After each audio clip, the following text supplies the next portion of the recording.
The night Nora Voss arrived at Callan Marsh's door, she was 30 minutes from death. She did not know that yet. She only knew the cold and the wind, and the fact that her boots had stopped feeling like part of her body somewhere around the 2nd mile. The snow came sideways, the way Wyoming snow always did in November, not falling so much as attacking, driving itself into every gap between fabric and skin, finding the places where warmth tried to hide and extinguishing them one by one. She had been walking for nearly 2 hours. Behind her, buried somewhere in the white chaos of the valley below, was the town of Black Rock. Ahead of her, up a slope that had seemed manageable 30 minutes ago and now felt like a cruelty, was a light. Just one. Amber and steady in a window, the kind of light that meant fire and shelter and another human being who had done the sensible thing and stayed indoors tonight. Nora kept walking toward it. She did not let herself think about what she would say when she got there. She did not let herself think about the $20 folded inside her coat pocket, or the expression on Victor Holt's face when he'd looked her over in the dim entry hall of his ranch house that afternoon, or the way he had said what he said as though it were simply a fact of nature, like weather or bad harvests, something that happened to people and could not be helped. She thought about the light, one foot, then the other. The canvas bag in her right hand had grown heavier with every step, its weight pulling at her shoulder until the muscle burned, but she did not put it down. She would not put it down. Everything she had brought from Pennsylvania was in that bag, and more importantly, everything she had prepared before leaving Pennsylvania was in that bag. The letters, the contract, the receipt from the train ticket she had purchased with her own wages, saved over 18 months of 6-day weeks in a mill that smelled of oil and coal dust and the particular kind of exhaustion that settles into a person's bones and never fully leaves. She had not trusted the world to be kind to her for a very long time. She had learned to bring proof.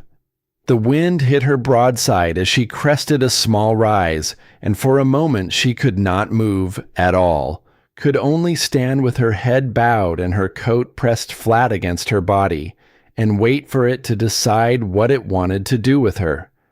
Her lips had gone numb. Her fingers, inside her thin gloves, had stopped aching 20 minutes ago, which she understood distantly was not a good sign. Then the gust passed, and there was the light again, closer now, and beneath it the dark shape of a cabin with smoke rising from the chimney in a thick, pale column that the wind grabbed and tore away the moment it left the stone. Nora walked toward it. She did not knock loudly. She was not sure she could. She raised her right hand, the one that was not holding the bag, and brought her knuckles against the door 3 times. The sound was small and soft, barely audible over the wind, and for a moment nothing happened, and she thought perhaps no one had heard, and she tried again, slower this time, the effort of it costing more than it should have. The door opened. The man who opened it was tall and broad across the shoulders, and he had the look of someone who had been sitting quietly with his own company and had not expected to need another expression for the rest of the evening. He took in the sight of her in one long moment. The ice in her hair, the coat that was too thin for what the sky was doing, the bag clutched in one white-knuckled hand, the color of her lips. He did not ask who she was. He reached out, took hold of her arm just above the elbow, and pulled her inside. The door shut behind them, and the silence that followed was enormous. The wind was still there. She could hear it, could feel the cabin walls absorbing its fury. But it was outside now, and she was inside, And the difference between those two things was so profound that Nora stood in the middle of the room for a moment and simply breathed. The stove in the corner was throwing heat in steady waves. The cabin smelled like wood smoke and coffee and the faint sweetness of pine pitch sweating out of the walls. A single oil lamp burned on the table, its flame steady and calm in the windless air. Nora's legs buckled. The man caught her before she reached the floor. His hands were sure and unhurried, and he guided her to the chair nearest the stove with the practiced efficiency of someone who had handled things more unwilling than a half-frozen woman, and knew that force was rarely the answer. He set her down, and then he crouched in front of her and began unlacing her boots without asking permission. She did not have the strength to object. Her boots came off with difficulty, the leather stiff and swollen with cold and wet, and when he pulled them free, she saw that her feet inside her stockings had gone a grayish white that made her stomach drop. He saw it too. He did not say anything. He simply stood, crossed to the bed in the corner, pulled a wool blanket from it, and came back and wrapped it around her shoulders with the same quiet efficiency. Then he went to the stove and poured coffee from the pot sitting on its surface into a tin cup and pressed it into her hands. She tried to hold it. Her fingers would not close properly around it. He watched this without expression for a moment, then wrapped both of his hands around hers and the cup together, steadying them until she could feel the heat transferring through the metal and through his palms and into her skin.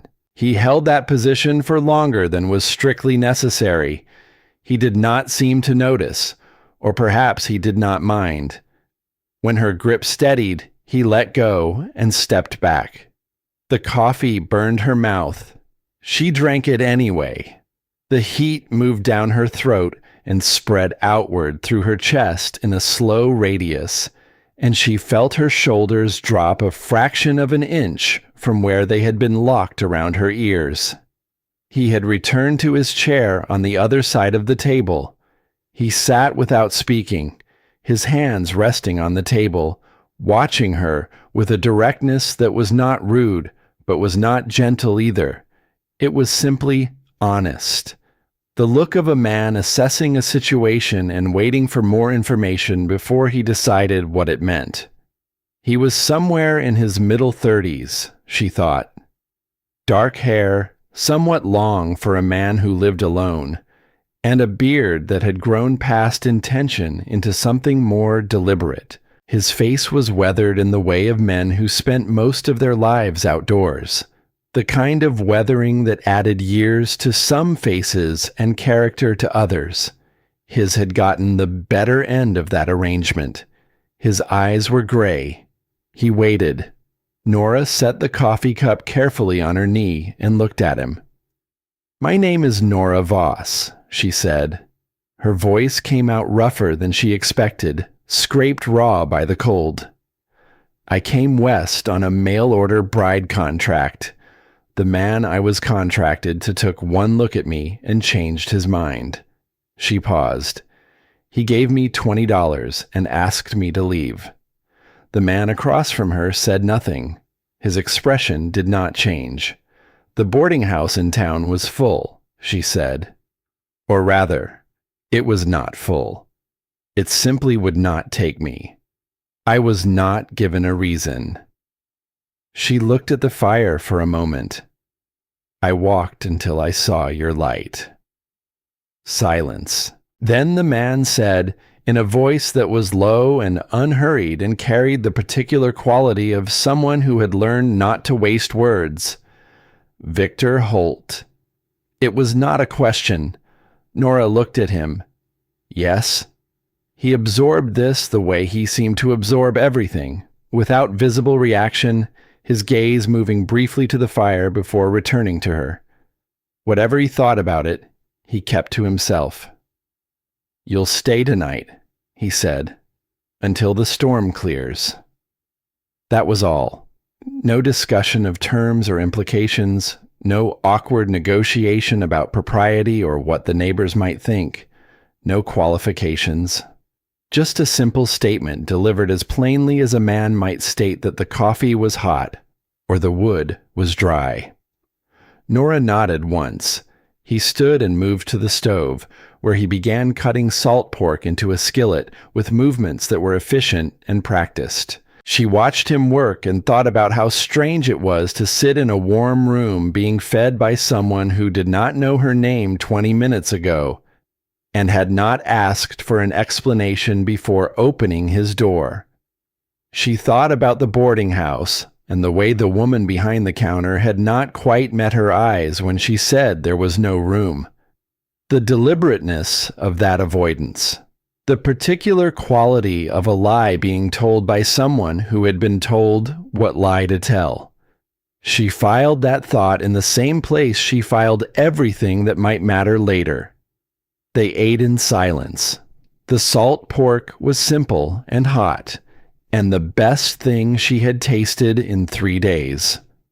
When she finished, she set the plate on the table and looked at her hands, which had returned to something like their normal color, and felt the first edges of exhaustion beginning to press in behind her eyes. "The bed," the man said, without looking up from collecting the plates.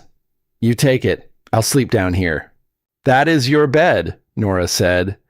"It is," he said, "and you've walked however far you walked in a November blizzard, so you'll take it."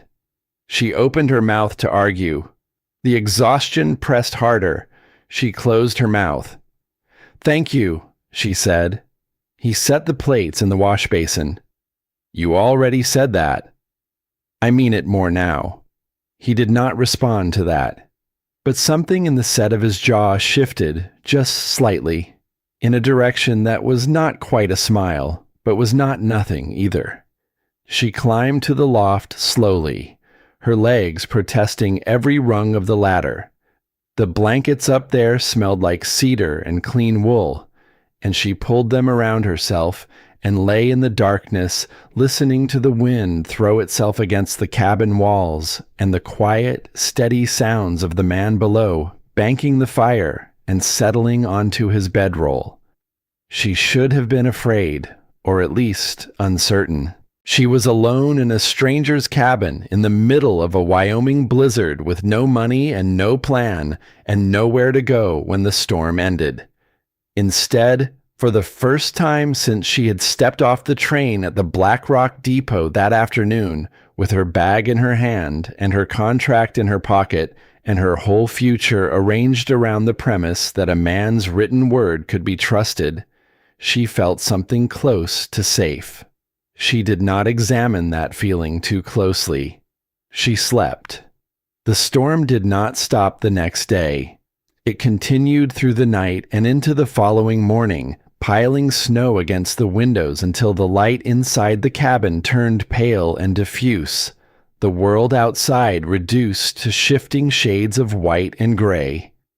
Nora woke to the sound of the door closing and lay still for a moment, listening. When she climbed down from the loft, she found the stove already burning and a fresh pot of coffee on the heat. The man, Callan, she had learned his name the previous evening when he had answered her question with the same brevity he applied to everything, had already been out to the barn and back. She poured herself coffee and looked around the cabin in the morning light.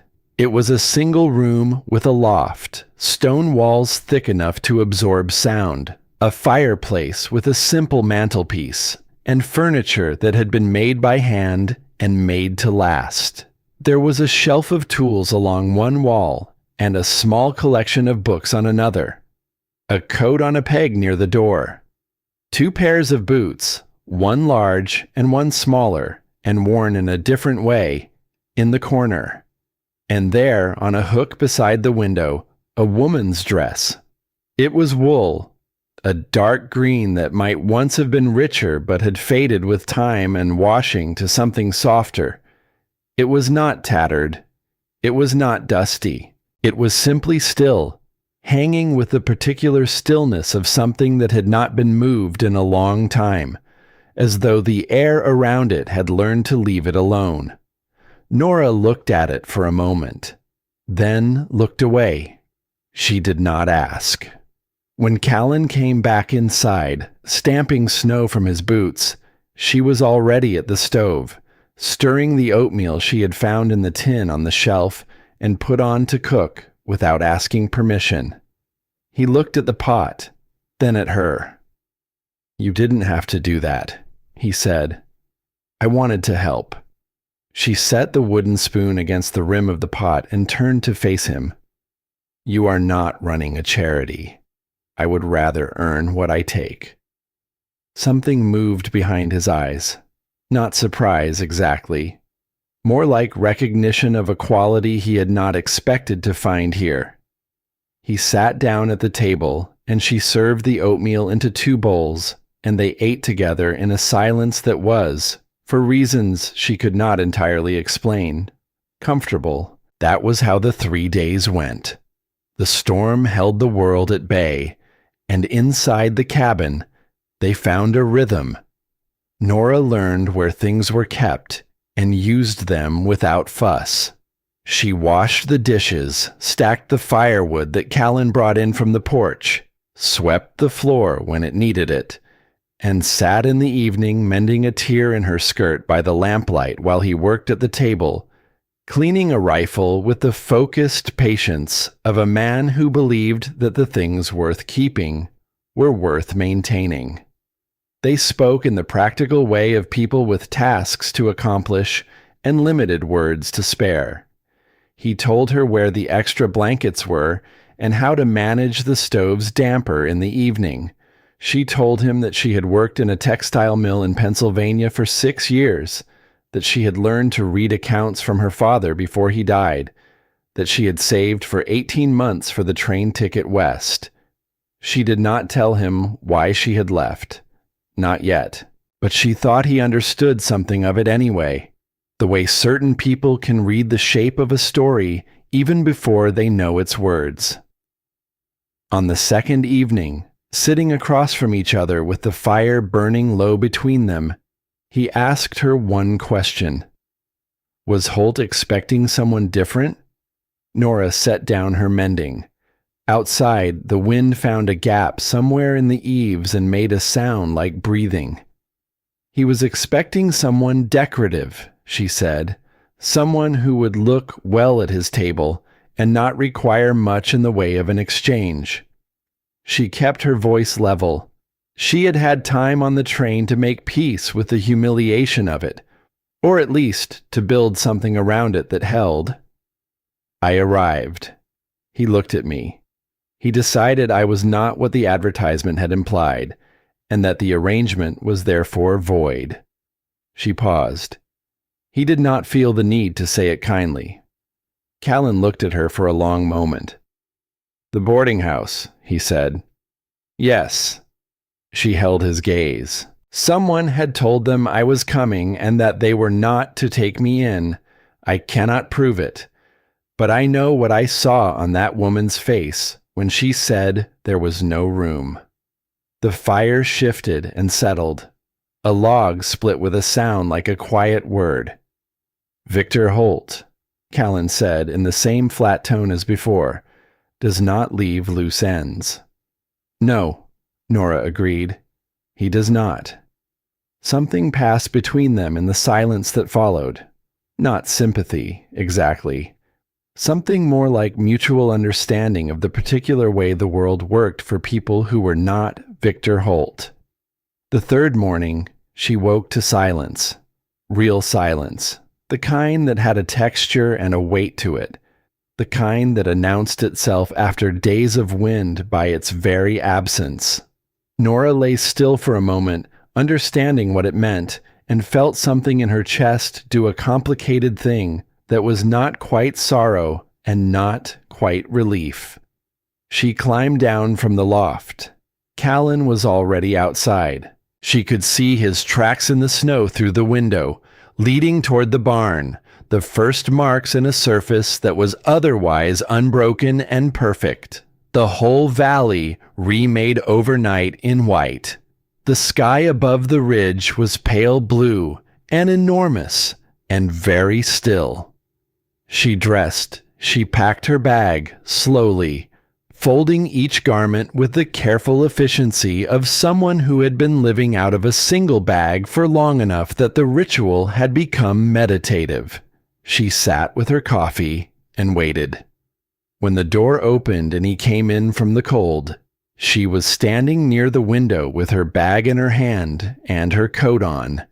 He saw this. He closed the door and hung up his own coat without speaking.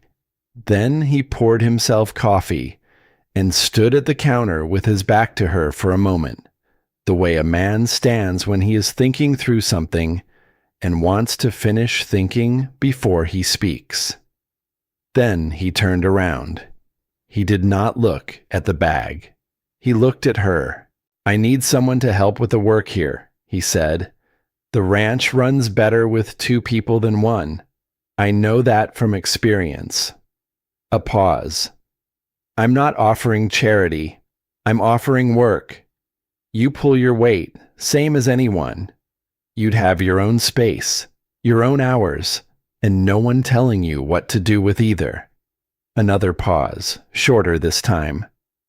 "It would be up to you. No obligation either way." Nora looked at him for a long moment. Through the window behind him, the valley lay open and white and endless, the kind of landscape that could mean anything depending on who was standing in it. For some people, it meant isolation. For others, it meant the opposite of everything they had left behind. She thought about the boarding house, about the woman's face, about the $20 folded in her pocket, and the fact that it would not get her far in a Wyoming winter with no other option waiting at the end of the road. She thought about 3 days of eating at a table without being made to feel like a weight on someone's patience. She thought about the way he had wrapped his hands around hers to steady the coffee cup, and then stepped back the moment she did not need him to anymore. She set her bag down. "All right," she said. Callan nodded once, as though this were the conclusion of a reasonable business arrangement, which she supposed it was. He turned back to the counter and began slicing bread for breakfast. Nora took off her coat. She did not see him pause for just a moment in his cutting, and then resume. She did not see the way he looked briefly at the green dress hanging on its hook by the window before he looked away again, his expression unreadable.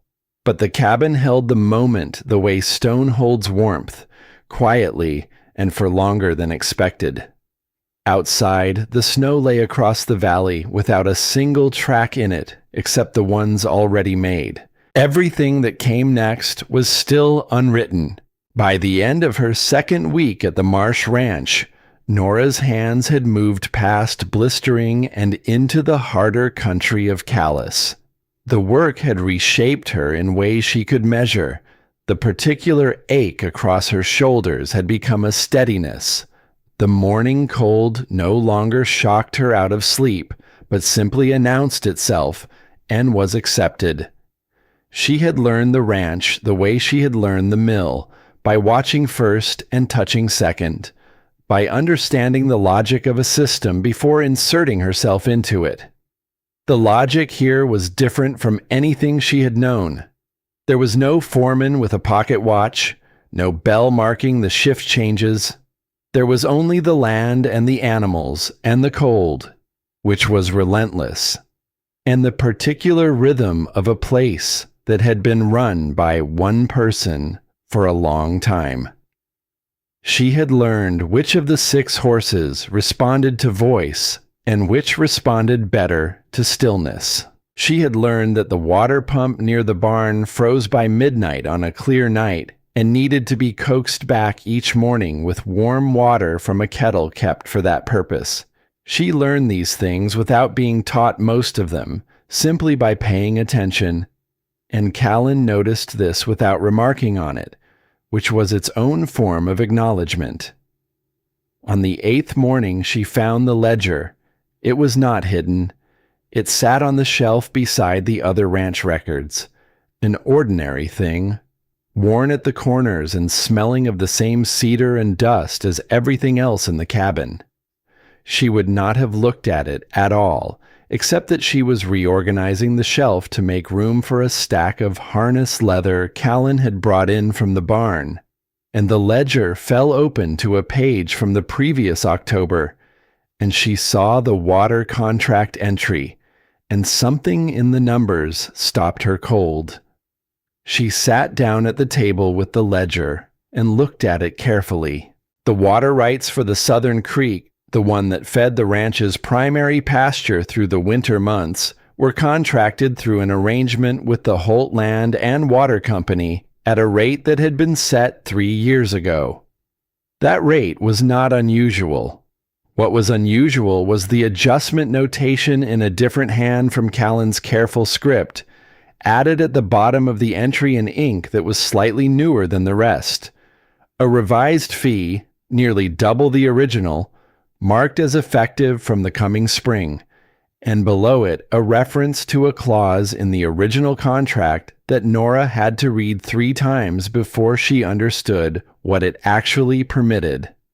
It permitted almost anything, if the right person was interpreting it. She closed the ledger and sat with it in her lap for a long time.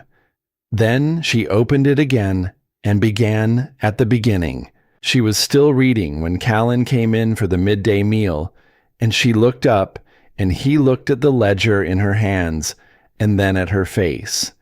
And something in his expression shifted from neutral to attentive.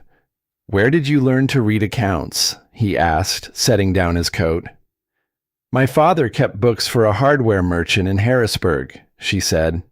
"He taught me when I was young. Before the mill, I helped him on weekends." She turned the ledger so he could see the page she was on. "This contract with Holt's company, the amendment in the margin." Callan crossed the room and stood beside the table, reading where she pointed. He was quiet for a long time. "I signed that 3 years ago," he said finally. "The original contract. I didn't sign any amendment." "No," Nora said. "The handwriting is different. The ink is different." She paused. "Someone added this after you signed." The silence in the cabin was of a different quality now. Not the comfortable silence of shared work and known routine, but the kind that has edges. Callan straightened and looked at the window for a moment, his jaw set in a way she had not seen before. Then he looked back at the ledger, and she could see him running the implications through his mind the way she had run them through her own, arriving at the same place she had arrived, which was not a comfortable place. "Don't say anything about this," he said. "Not a command. A request." "Of course not," she said. She closed the ledger carefully and put it back on the shelf exactly where she had found it. Neither of them mentioned it again at the midday meal, but the knowledge sat between them at the table like a third person, quiet and uninvited and impossible to ignore entirely. The afternoon came and went, and the work continued, and Nora added what she had found in the ledger to the same careful internal record where she kept everything else that might matter later. 4 days after that, she was in the barn. One of the mares, a roan named for her color, who was the most temperamental of the 6 horses, and the one most likely to make her feelings about a situation clearly known, had been favoring her left foreleg since the previous day. Callan had looked at it that morning and found no obvious injury, but said he would check again in the afternoon. Nora checked it first. She had watched her father treat a horse's leg once, years ago, a sprain that had responded to cold compresses and careful wrapping, and she had the kind of memory that retained procedural detail with reasonable accuracy. She worked slowly and spoke to the mare in a low, continuous murmur that was not so much words as sound, the auditory equivalent of a steady hand, and the mare, who had very definite opinions about strangers, stood for her with a kind of suspicious tolerance that was, for that particular animal, something close to cooperation. She had the leg wrapped and was cleaning her hands on a cloth when she became aware that someone was standing in the barn doorway. Callan stood with his shoulder against the doorframe, his arms loose at his sides, watching her with an expression she could not immediately read. It was not surprise exactly. It was something quieter than surprise and more considered. The expression of a man who has just had a belief confirmed that he had not quite realized he was forming. He looked at the wrapped leg. He looked at the mare, who was standing without protest. He looked at Nora. He did not say anything. He pushed off the doorframe and walked to the next stall to begin the evening feeding, and Nora finished cleaning her hands, and neither of them spoke. And it was fine. It was better than fine. It was the particular wordless ease of two people who have begun, without quite deciding to trust each other's competence. That was the afternoon the first wall came down. Not dramatically, not with any announcement, simply quietly, the way snow settles, the way water finds its level, the way things that have been held back a long time eventually find the natural state they were always moving toward. They were 3 weeks into the arrangement when Victor Holt came. Nora was at the table working through a set of supply calculations when she heard the hoofbeats. She knew before she looked up something in the rhythm of them, too deliberate, too slow. The pace of a man who arrives at a place as a statement rather than a destination. Callan was outside splitting wood. She heard the axe go quiet. She rose from the table and put on her coat and went outside. Holt sat on a black gelding at the edge of the yard, flanked by 2 men she did not recognize, both of them carrying rifles across their saddles with the casual positioning of people who wanted the rifles noticed without appearing to make a point of it. Holt himself was dressed well, too well for the kind of errand this was, his coat the kind that came from an Eastern catalog and cost more than most men in this valley earned in 2 months.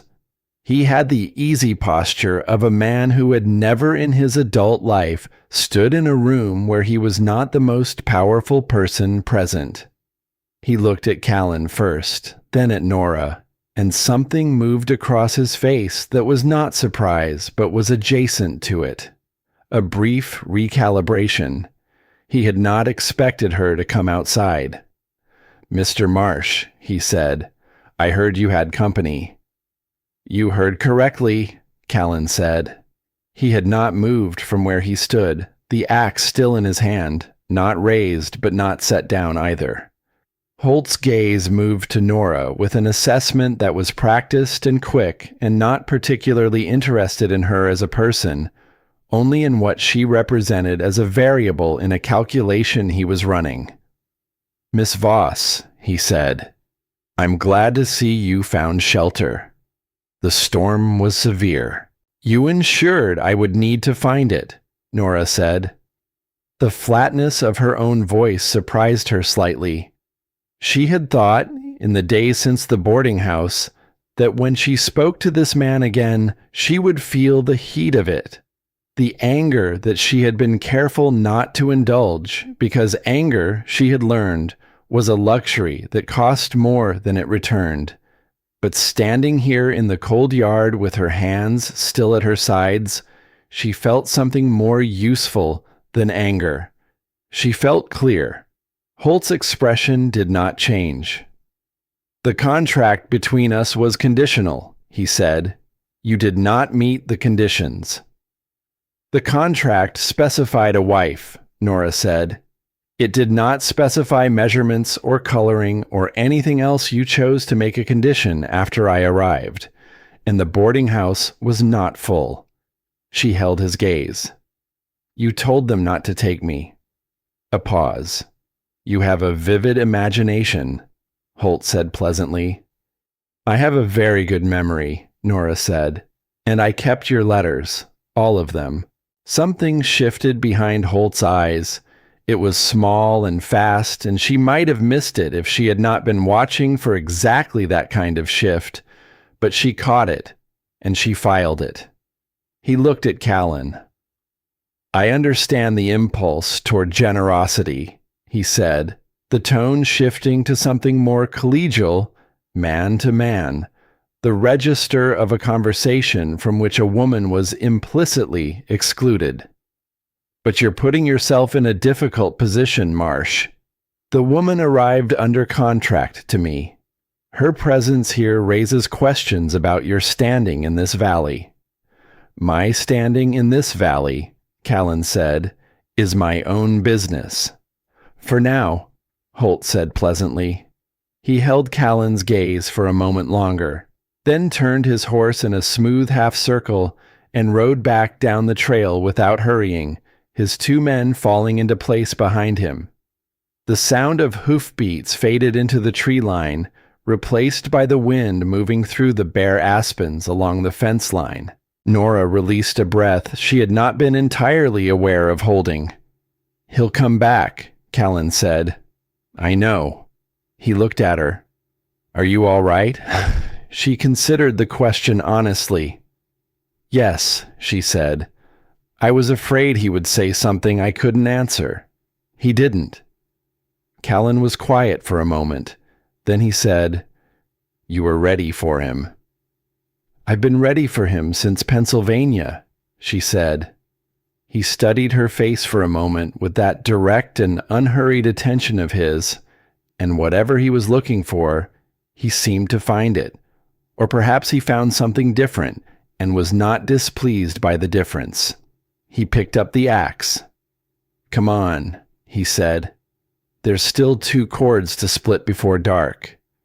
She followed him back to the woodpile without another word, and they worked until the light went gray and the temperature dropped the additional 10 degrees it dropped each evening as the sun left the valley, and neither of them mentioned Victor Holt again that night. But the awareness of what had been said and what had not been said and what would still need to be dealt with sat in the cabin with them all evening, as present and as patient as the cold outside.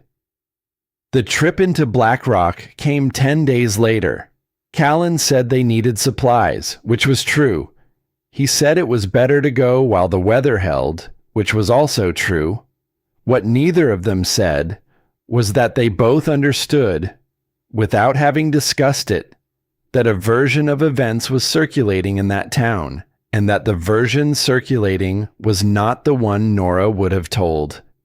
The ride in was 2 hours through country that was severe and beautiful in equal measure. The mountains to the west holding their snow in deep blue shadow, the valley floor pale and open.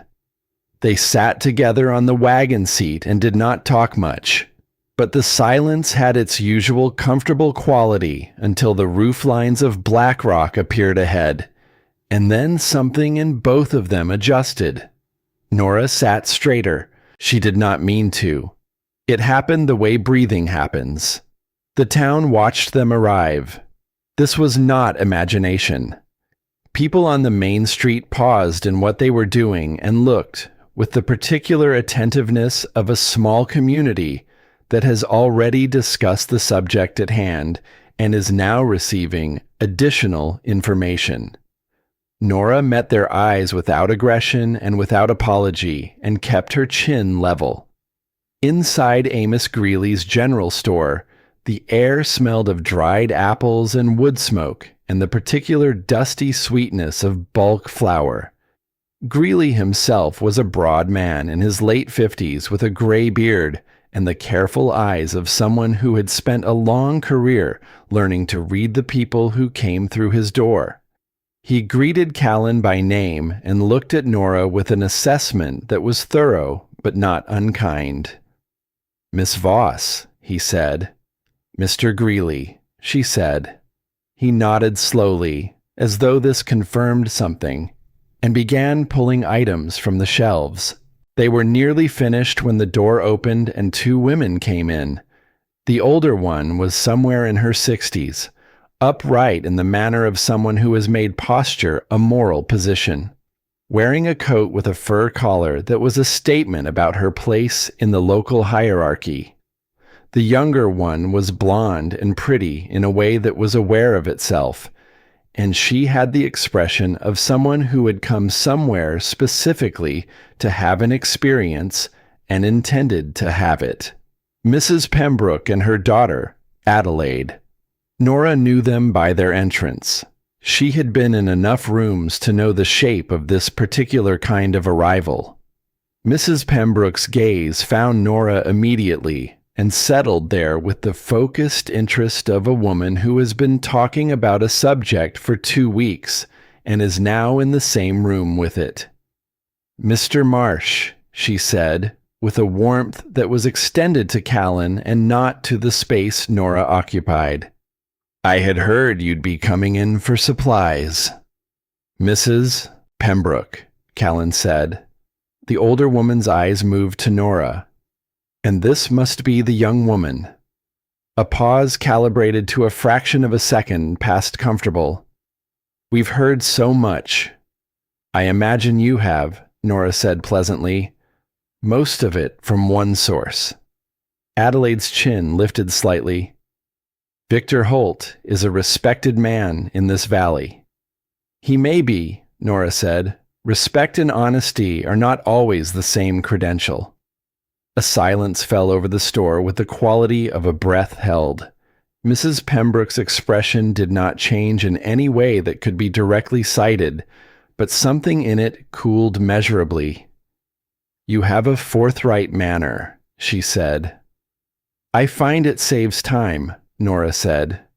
"It may save time," Adelaide said, with the smile of someone delivering a blow wrapped in pleasantry.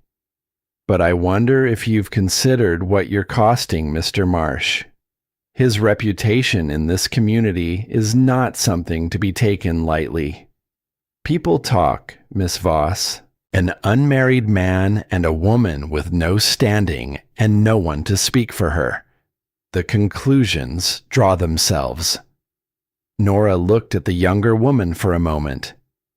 "The conclusions drawn by people who have decided what they want to conclude," she said, "are not my responsibility to correct. I work at the Marsh Ranch. I earn my keep. I conduct myself honestly. What someone chooses to make of that says considerably more about their own thinking than about my character." She held Adelaide's gaze without blinking until the other woman looked away. Callan had not moved during this exchange. He stood near the counter with his arms at his sides and said nothing, but his presence had a weight to it, a deliberate and unhurried solidity that made the space he occupied feel like a declaration without any words being required. Mrs. Pembroke gathered herself with the dignity of a woman who intends to leave a room better composed than the situation warrants.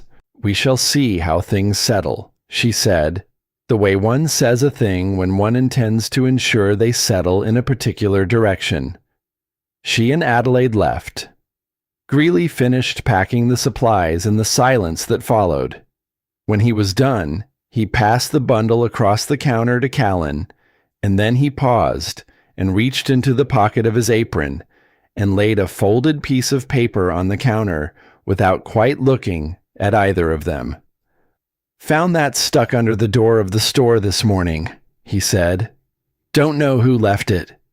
He moved to the other end of the counter and began straightening a row of tins with great attention. Callan picked up the paper and unfolded it. He read it twice, his expression giving nothing away, and then refolded it and placed it inside his coat. Outside in the cold, loading the wagon, Nora did not ask. She waited. When they were out of town and onto the open road with the mountains ahead and Black Rock diminishing behind them, Callan reached into his coat and held out the folded paper. She took it and read it. 2 names, 2 addresses, and beneath them, in a plain handwriting that was not trying to be identified, these 2 men were at the boarding house the night you arrived. They saw what they saw. Nora refolded the paper carefully and held it in her lap. She thought about adding it to the canvas bag and then thought better of it and tucked it instead into the inner pocket of her coat, closer. They rode in silence for a while. Then Callan said, not looking at her, his eyes on the horses and the road ahead, "You didn't back down." "No. In there, with Mrs. Pembroke." "Was I supposed to?" He was quiet for a moment. The wagon wheels turned over frozen ground with a sound like low, continuous percussion. "No," he said finally. "You weren't." The sun was dropping toward the ridge by the time they reached the ranch, painting the snow in shades of copper and old rose. Nora climbed down from the wagon and began carrying supplies inside while Callan unhitched the horses, and the familiar rhythm of the place reasserted itself around her like something she had not known she was missing until she returned to it. She was putting the flour away when she heard him come inside and close the door and stand in the room without moving toward anything. She turned around. He was looking at the green dress on its hook by the window, not with grief, exactly, with something that was perhaps grief that had been lived with long enough to become a different thing, quieter and more interior, the kind of feeling that has stopped demanding expression and simply exists. He stood there for a moment that stretched longer than he perhaps intended. Then he crossed to the stove and poured himself coffee. "It'll snow again by tomorrow," he said. "Yes," she agreed. She turned back to the pantry shelf and continued putting things away. And he sat down at the table with his coffee. And the evening settled around them the way Wyoming evenings did, without ceremony and with considerable permanence. And neither of them said anything more about what the day had held. But that night, when the fire had burned low and the cabin was dark, and Nora lay in the loft listening to the wind begin to build again outside, she thought about the way he had stood at that window.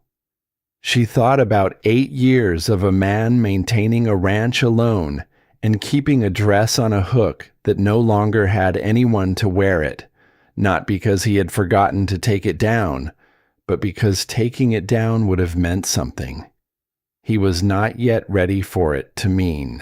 She thought about the note in her coat pocket and the 2 names written on it, and the particular kind of person who slips evidence of the truth under a door in the night because they cannot say it in the daylight, but cannot stay silent forever either. She thought about Victor Holt's expression when she had told him she had kept his letters, that small, fast shift behind his eyes. She lay in the dark and did not sleep for a long time, turning these things over with the careful attention she gave to everything that might matter, ordering them, understanding their weight and their relation to each other. Outside, the snow began. December came in without ceremony and stayed without mercy. The cold that settled over the Marsh Ranch in the first week of that month was not the dramatic cold of the November blizzard, not the cold that announced itself with violence and spectacle. It was the other kind, the kind that simply occupied the land the way an army occupies territory, quietly and completely, making itself at home in every space where warmth tried to gather, outlasting every effort to push it back. The kind of cold that did not kill quickly, but wore things down. Animals, fences, people. Nora and Callan worked through it the way they had learned to work through everything, without discussion of how hard it was, only discussion of what needed doing next. The sabotage began in the second week. The first morning, it was the fence along the south pasture. 3 sections cut with clean, deliberate strokes that were nothing like the work of weather or wear. The cattle had pushed through in the night and scattered across the open range beyond. Callan found it before dawn and said nothing when he came back to the cabin except that they needed to ride south and that she should dress for a long day. They rode out together into a cold so dry it had no mercy in it, and they spent 7 hours in the saddle bringing the cattle back, cutting them from the mix of neighboring stock they had drifted into, moving slowly through terrain where the snow was deep enough in the low places to come up to the horses' chests. Nora learned to read the land the way Callan read it, following the faint compressions in the snow that indicated harder ground beneath, watching the horses' ears for the direction of sound she could not yet identify herself. By the time they got back, the sun was gone, and her hands were beyond cold, and into the territory of not quite belonging to her. She did not say this. She fed the horses and checked their hooves and came inside and stood at the stove until the feeling came back, which was unpleasant in the way that returning circulation always is, and then she made dinner and they ate it. 3 days later, the tools. She found them in the morning when she went to the barn for the pitchfork.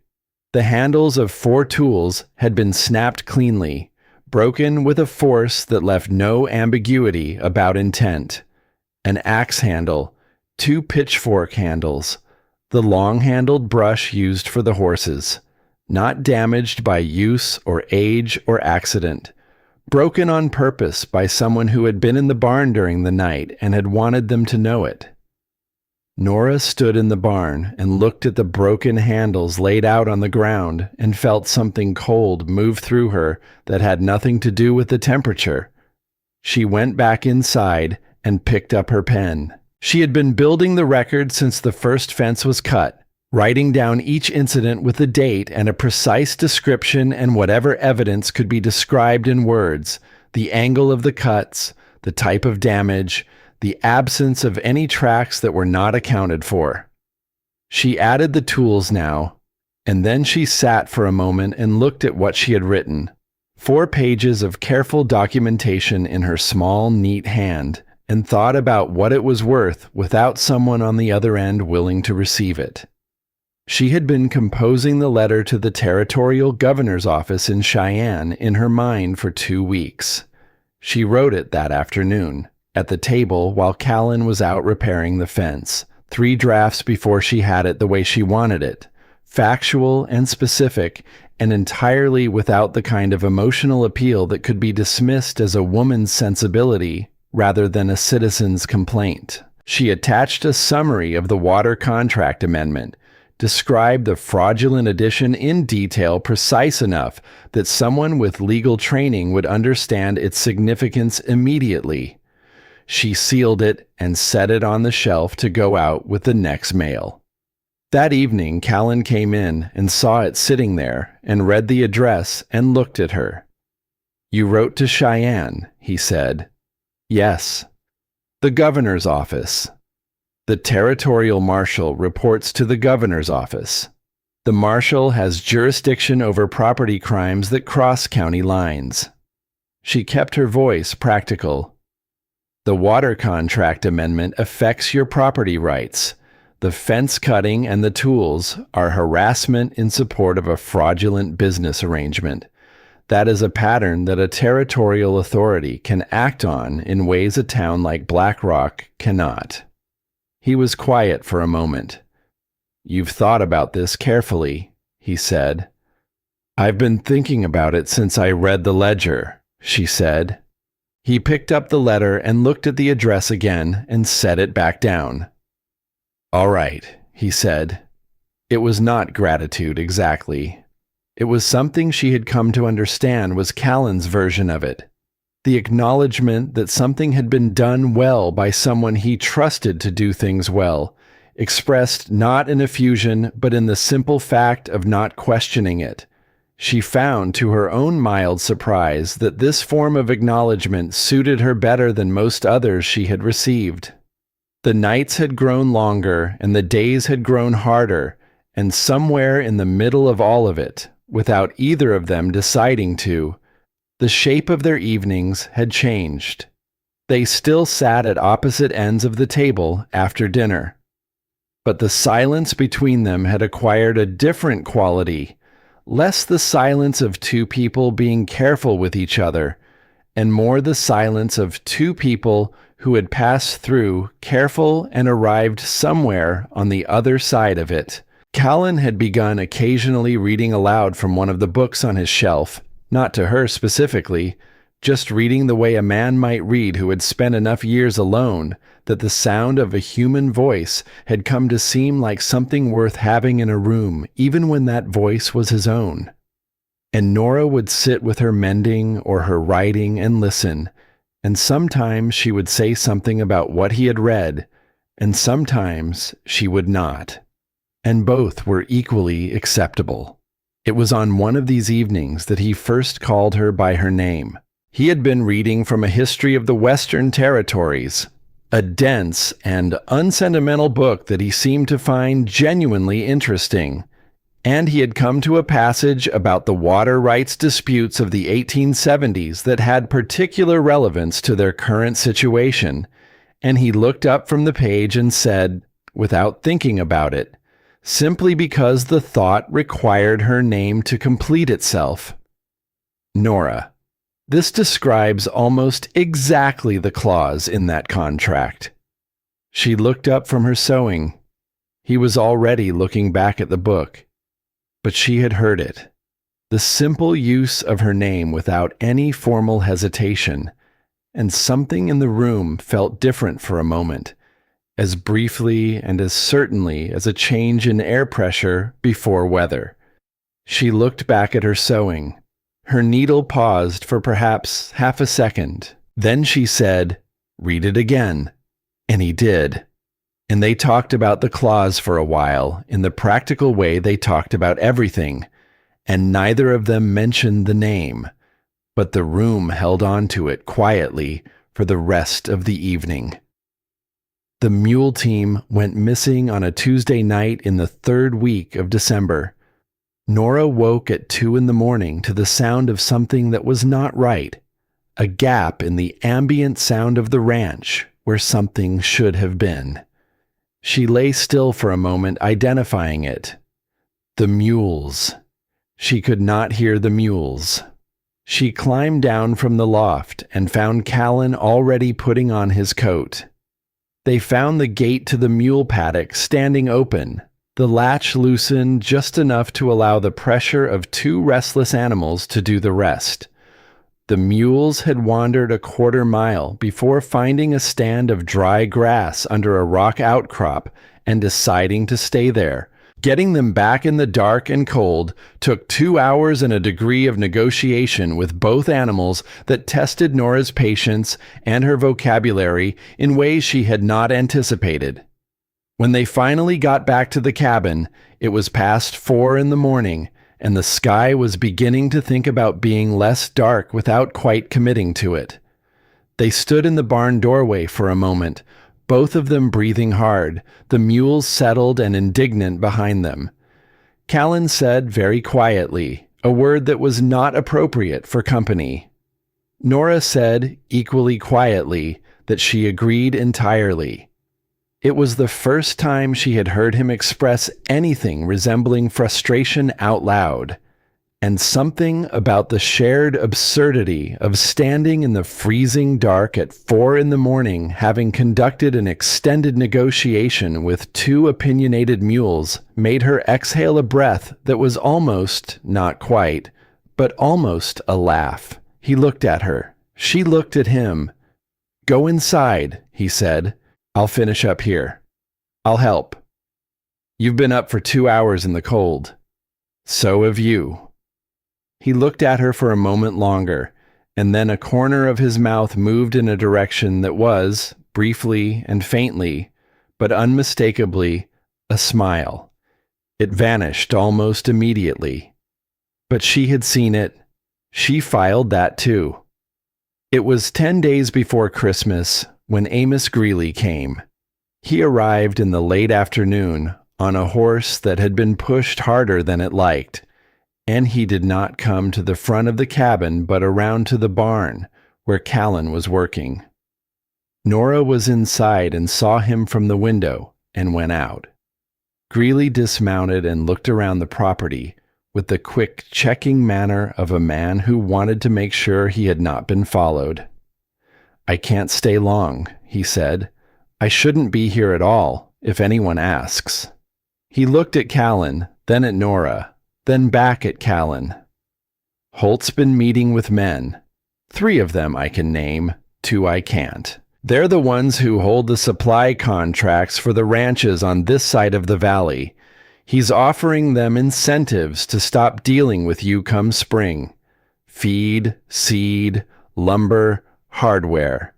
He paused. "If they agree, and word spreads, you won't be able to resupply through Black Rock or within 30 miles of it." Callan was very still. "There's more," Greeley said, and his voice had the quality of a man delivering news he wishes he did not have. "The mail rider, the one who does the Black Rock to Cheyenne run." He looked at Nora. "He works a second job, quiet-like, carrying information for Holt. Anything that goes out on that route, Holt sees it." The silence that followed had a weight and a texture that Nora felt across her entire body. Her letter, the one to the territorial marshal's office, sealed and addressed and sitting on the shelf for 10 days, waiting for the mail rider. She looked at Callan. He looked at her. "Has the mail gone?" she asked Greeley. "Went out 3 days ago," he said. "I don't know if your letter was in it, but if it was, Holt knows." Greeley left 10 minutes later, his horse moving quickly back toward the tree line. Nora and Callan stood in the yard and watched him go. The sky to the west had gone a deep, bruised purple, and the first stars were appearing with a specific cold brightness that meant the temperature was going to drop hard overnight. The wind had dropped to almost nothing. Everything felt very still. "If he read the letter," Nora said carefully, "he knows what we have, what I documented."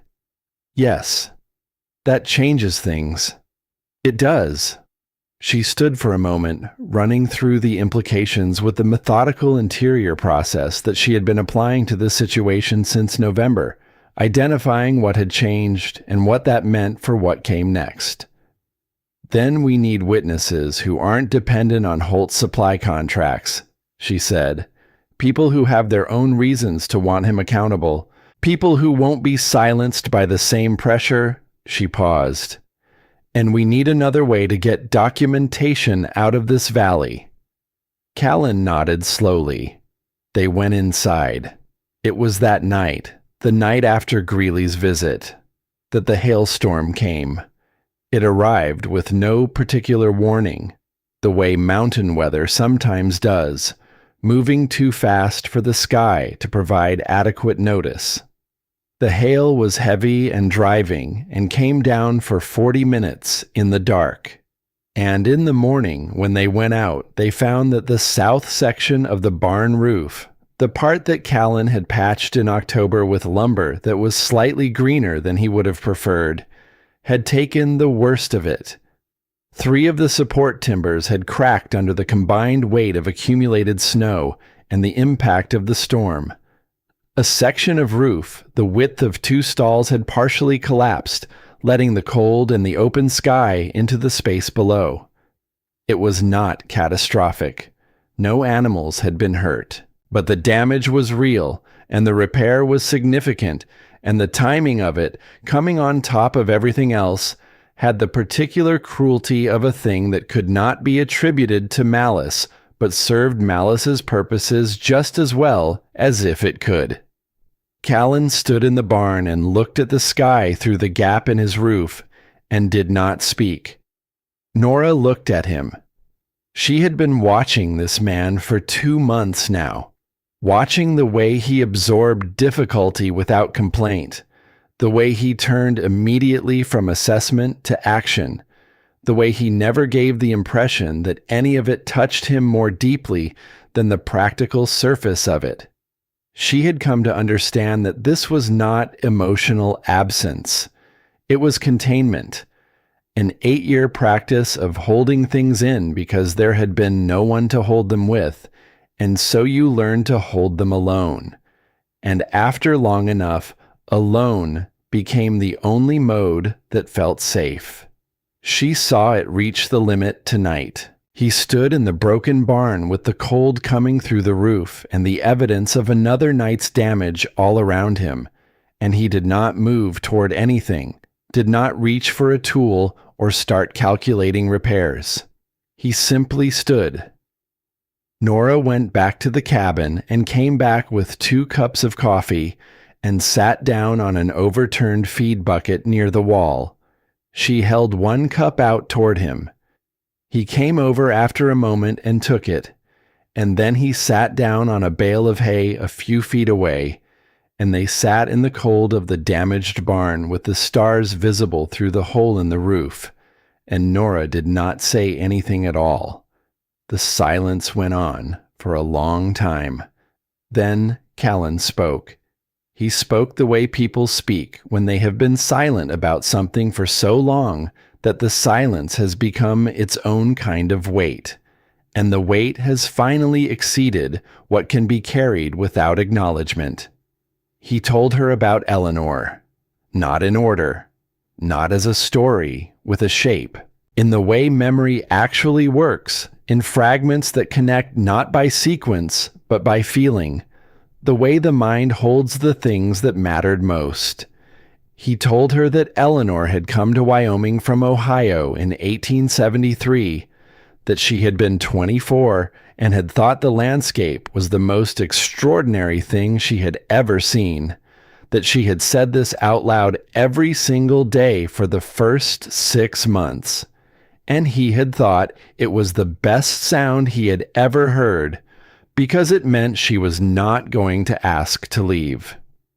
He told her that the baby had come early, in March of 1874, during a late storm not unlike the one that had brought Nora to his door. That Eleanor had been strong throughout, and then had not been. That the fever had come fast and had been cruel in its efficiency. That he had been out checking the south fence when it turned, because there had been a break in the weather and the fence needed checking. And he had not understood yet that the fence could wait. He told her that he had come in and found the midwife standing in the center of the room with her hands at her sides, and he had known from the particular quality of her stillness before she said a word. He told her that he had built the cabin larger than he needed because he had been building it for them, for the 3 of them, and he had not been able to change its dimensions afterward because changing them would have been an admission that the dimensions no longer made sense. He had not been able to take the dress from the hook because the dress on the hook was the last arrangement of the world that had existed before. His voice did not break. It did not rise or fall dramatically. It simply moved through these things the way water moves through stone, not around them, but through them, wearing them down by the slow, honest process of finally giving them air. At the end of the last sentence, he stopped, not because he had finished exactly, but because he had reached the place where the words stopped being available. He sat with his elbows on his knees and his coffee cup held in both hands and looked at the ground between his boots. Nora did not say that she was sorry. She did not say that she understood or that it would be all right or any of the things that people say when they want the silence to end because silence is uncomfortable.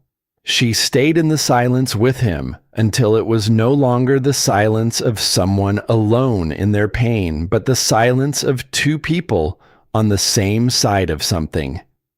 After a while, the cold made itself known again, and they stood, and they went back inside. In the morning, Callan ate breakfast and then went out to start on the roof repairs without mentioning the previous night. Nora did not mention it either. She cleared the table and washed the dishes and looked out the window at the green dress, which was still hanging on its hook. And then she went out to help with the repairs. 2 days later, she looked up from the ledger she was working through and noticed the hook was empty. The dress was gone. She looked at the empty hook for a long moment. Then she looked back at the ledger and continued working, and did not say anything, and the morning went on around her, quiet and ordinary, and changed in a way that had no name, but did not need one. That afternoon, the mail rider came to the door, not to deliver mail, to tell them, with the uncomfortable manner of a man who knows he is delivering news that will not be received well, that there had been a problem with the last outgoing mail, that some letters had gone astray, that the Cheyenne route had experienced irregularities. He could not quite meet Nora's eyes. When he left, Nora stood at the window and watched his horse diminish down the trail and felt the full weight of what Greeley had told them settle into something more concrete and more immediate. They were on their own. No letter to Cheyenne. No marshal coming. No external authority aware of what was happening in this valley. She turned from the window. Callan was looking at her. She thought about what he had told her in the barn, about the fence and the timing, and the particular cruelty of being somewhere else when the thing you could not afford to miss was happening. "Then we don't wait for someone from outside to come fix it," she said. He held her gaze. "No," he said, "we don't." That night from the window, they watched smoke rise black against the dark sky from the direction of Amos Greeley's house, heavy and wrong. Too much smoke for a fireplace, and in the wrong place, the kind of smoke that meant something had been set rather than lit. Callan's hand came to rest on the window frame beside her, not touching her, just there. Neither of them slept that night, and in the valley below, Victor Holt moved through his house and gave orders with the calm efficiency of a man who believed, still, that the world would arrange itself according to his preference. He did not yet understand what was coming. The fire started at 2 in the morning. Callan woke to the smell of it before the sound reached him, that particular sharp sweetness of burning pine that the nose recognizes before the mind has fully assembled itself into wakefulness. He was on his feet and moving before he was entirely conscious of having decided to move, crossing to the window in 3 strides. And what he saw outside stopped him for 1 full second in the way that the mind sometimes stops when presented with something it was not built to process calmly. The barn was burning, not smoldering, not starting, burning with the committed fury of a fire that had been given time and material and had decided what it wanted to be. The east wall was already fully engaged, the old dry timber taking the flame the way paper takes it, instantly and completely, and the orange light of it threw moving shadows across the yard that made the familiar landscape look like something from a different world. He heard the horses. He was already moving toward the door. "Nora!" His voice came out flat and controlled in the way of a man who has made a decision not to be afraid until later. "Fire. Get dressed. Stay close." She was already coming down from the loft, not fully dressed but moving, her boots in her hand, and he did not wait for her response, because there was no time for responses, only for what came next. The cold outside hit him like a wall.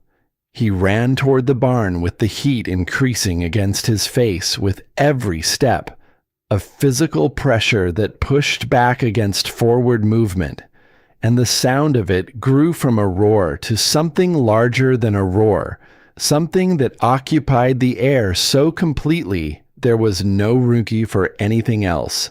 He reached the barn doors and hauled them open, and the smoke came out in a wave that was nearly solid, acrid, and hot, and choking, and inside the horses were in full panic. They're screaming high and particular, and nothing like any other sound an animal makes. He went in. The first horse, the young bay, came to him because terror had made her willing to go anywhere that was not where she was. He grabbed her halter and ran her out and released her into the yard and turned back. The roan was next, thrashing against her stall door with a violence that had bent the upper hinge, and he had to get the door open by brute force, his shoulder against it twice before it gave. And then she was out and running, and he was already moving toward the next stall. The smoke was everything now. It was in his lungs and his eyes, and the world had narrowed to the reach of his arms, and the sounds of the animals he could not yet see. He found the third horse by feel, got the stall open, got the animal moving toward the door, and turned for the fourth. Something caught his shoulder. Not fire, a beam, shifting in the heat above him, dropping one end into the space he was moving through, catching him across the upper shoulder and spinning him sideways into the wall. The pain was immediate and bright, and he registered it the way you register something that will matter later but cannot matter now, noting its existence and setting it aside. He got up. He got the fourth horse.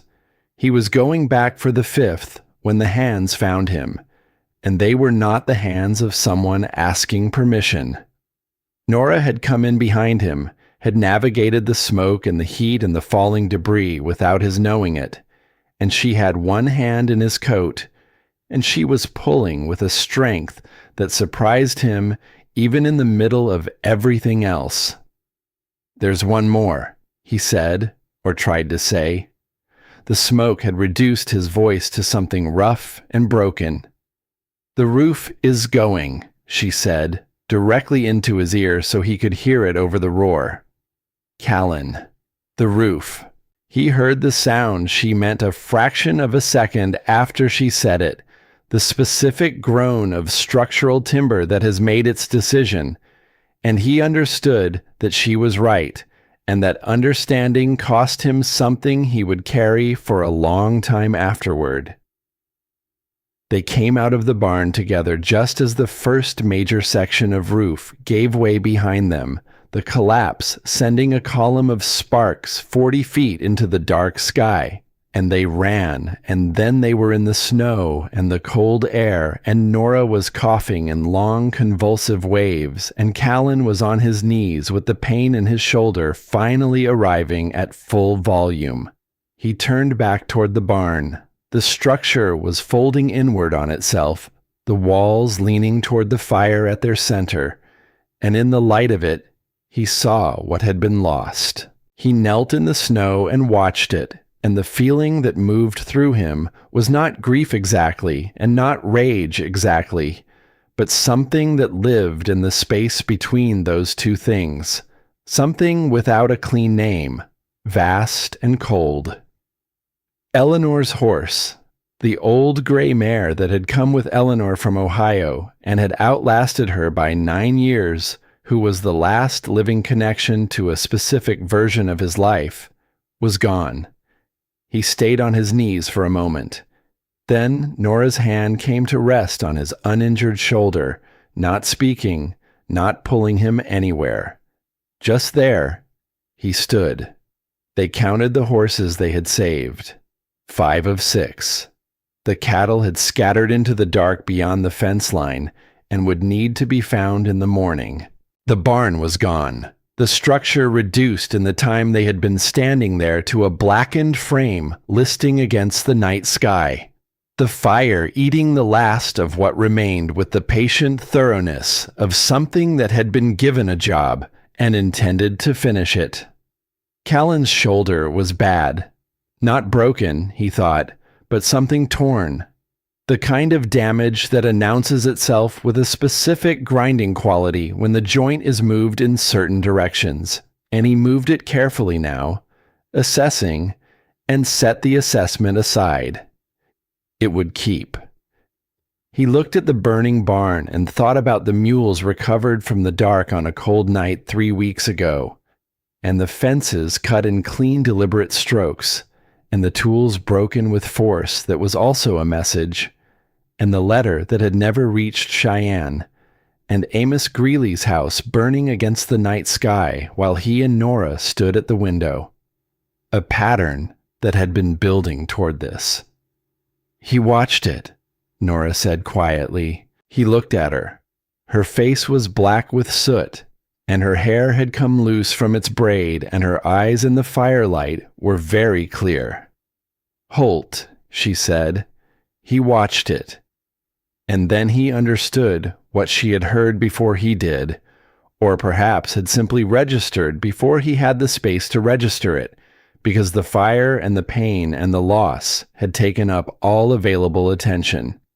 He turned and looked up toward the ridge above the property, the high ground to the north where the tree line broke and the slope opened into a clear sight line down to the ranch.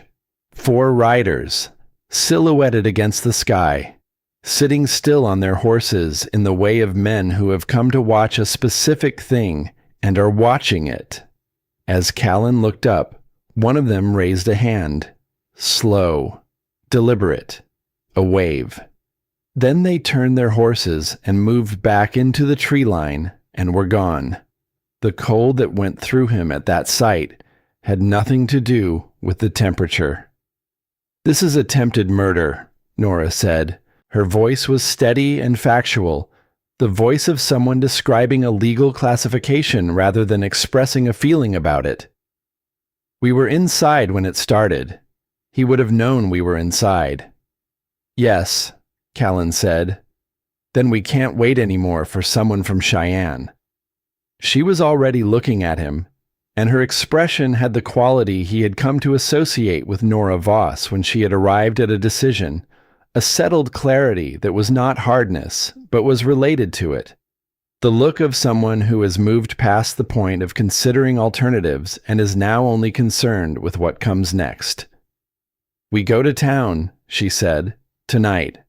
We let them see us. We let them hear us. We make sure the story exists in enough mouths that Holt cannot be the only one telling it."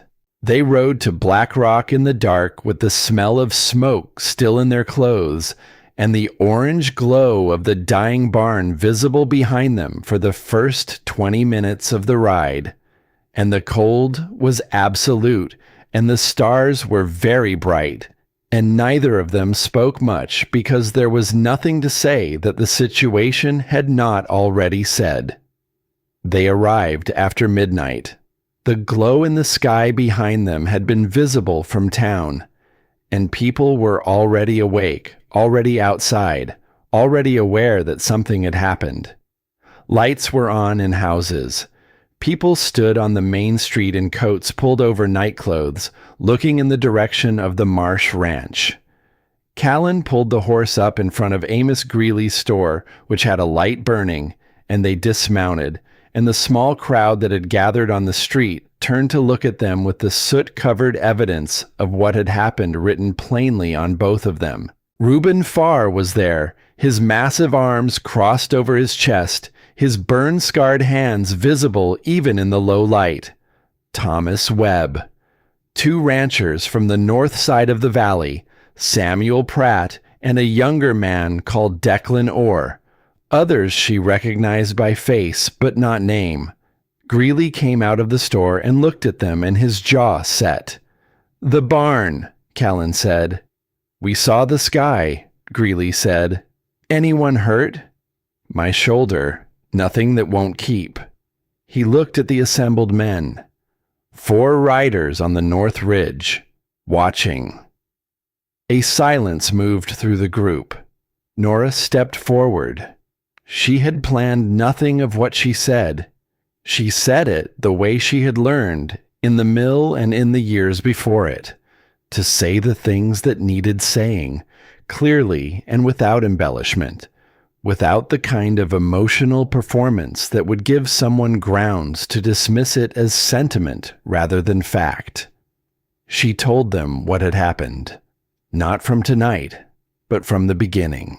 The boarding house in November, the water contract amendment, the fence and the tools and the mules, and the letter that never reached Cheyenne, Amos Greeley's house, and the smoke in the night sky. And now the barn, fully committed while they were inside it, with 4 men on the ridge watching to make sure it finished what it started. She did not raise her voice. She did not ask for sympathy. She stated each fact in sequence and let the sequence speak for itself. When she finished, the silence on the street had the quality of a group of people arriving simultaneously at a conclusion they had been approaching from different directions for some time. Reuben Farr spoke first. "I've been in this valley 14 years, he said. "I've watched Holt work. The water rights in 79, the Alderman Ranch in 81. He does it the same way every time. Slow and quiet until it isn't. And by the time it isn't, the people he's after have nothing left." He looked at Callan. "I should have said something sooner." "You're saying it now," Callan said. Webb stepped forward. "I saw the riders tonight. I couldn't identify them from town, but I saw the direction they came from and the direction they went back. Both from Holt's property." Declan Orr said, "My father-in-law supplies Holt. He told me last week that Holt had been asking questions about who in the valley would side with Marsh if it came to something like this. My father-in-law told me because he thought I should know." One by one, the pieces that people had been holding separately came into the same room. Nora listened and felt something she had not expected to feel on a night like this one. Not relief exactly. Something more like the particular sensation of a lock opening, the recognition of mechanisms aligning that have been working toward alignment for a long time. It was Farr who said what the night required. "We go to Holt's ranch," he said. "Before first light, before he has time to move his men or his records. We bring him in for questioning. We hold him until the marshal comes.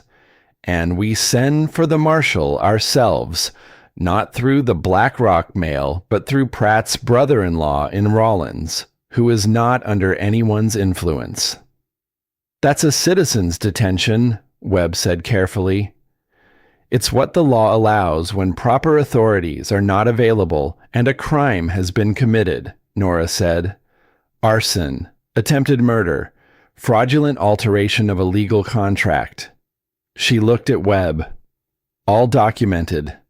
She put her hand into her coat and took out the canvas bag.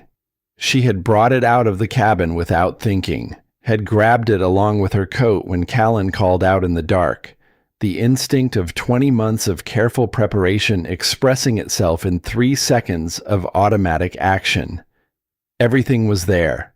The letters, the contract, and its amended falsification. The documented record of every incident from November through tonight, each one dated and described with the specificity of someone who understood that the difference between a claim and a fact was evidence. She set it on Greeley's counter and opened it, and the assembled men looked at what was inside, and she watched them understand, one by one, that this was not a woman's complaint or a contested version of events. This was a case. They rode out before 4 in the morning, 20 men from Black Rock and the surrounding valley, with torches against the dark and the cold, at its most severe in the hour before the sky began to think about changing. Callan rode with them despite the shoulder, because there was no version of this he was willing to watch from town. Nora rode because it was her case. Holt's ranch was large, the compound of a man who had spent 20 years accumulating and had spent money on the accumulation in ways designed to be seen. The main house was 2 stories and well lit when they arrived, as though someone inside had been awake, as though word had perhaps reached them, or perhaps Holt simply did not sleep on nights when he had set things in motion and was waiting to learn results. He came out onto the porch as they rode up. He was dressed, composed, and he wore the expression of a man who had prepared several versions of this conversation and was selecting among them. "Quite a gathering," he said, his eyes moving across the assembled riders and settling, with something that was not quite respect but was in its vicinity, on Nora. "Victor Holt," Webb said, stepping forward. "We're here regarding the fire at the Marsh property tonight and the events leading to it. We're asking you to come with us for questioning while we send for the territorial marshal." "On whose authority?" Holt said. "On the authority of citizens who watched you burn a man's barn while he was inside it," Farr said flatly. "That is a serious accusation without evidence." "There is evidence," Nora said. Holt looked at her. "There is a great deal of evidence," she said, "dated and documented and witnessed, including the water contract amendment in a hand that is not Mr. Marsh's and in ink that is dated 3 months after the contract was signed." She paused. "I have been building this record since November, Mr. Holt. I have had considerable time to be thorough." A silence on the porch. Then, from behind Holt, one of his men stepped forward. He was young, perhaps 25, and he had the specific appearance of someone who has arrived at a decision through the consideration of costs and has found one cost larger than he expected. He looked at Holt, and then at the assembled men, and then at the ground. "I was there tonight," he said. "On the ridge." He did not look up. "There were 4 of us. Mr. Holt gave the order 2 days ago, said to wait for the light to go out in the cabin and then do the barn. And if they came out, to make sure they went back in." He stopped. "I didn't know it was going to be that. I thought it was just the barn." The porch was absolutely silent. Holt turned to look at the young man with an expression that had dropped all its careful composition and become something purely cold. "You will regret that," Holt said quietly. "I already regret the other thing more," the young man said. He stepped down from the porch and walked toward the assembled riders and stopped, and Reuben Farr moved his horse to position beside him in the wordless way of a man making a statement about where things stood. 2 more men stepped forward from behind Holt, not speaking, but moving to the same side as the first. The decision, once made by one person, had made itself easier for the others.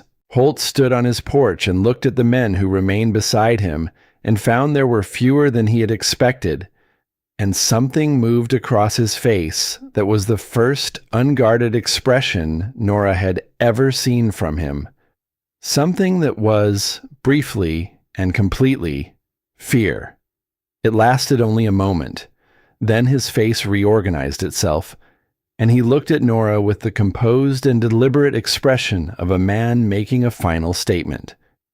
"You were nobody when you arrived," he said. "You are nobody now." She held his gaze without blinking. "Then why?" she said quietly. "Have you spent 3 months trying to make me disappear?" The silence that followed was the longest and the best of any she had ever stood inside. Webb and Farr came forward with two of the other men, and Holt did not resist, because he was the kind of man who understood when a calculation had definitively gone wrong, and who would already be running new calculations about how to reverse it through legal means, through the connections he had in Cheyenne, through the processes of a system that had, until now, largely worked in his favor.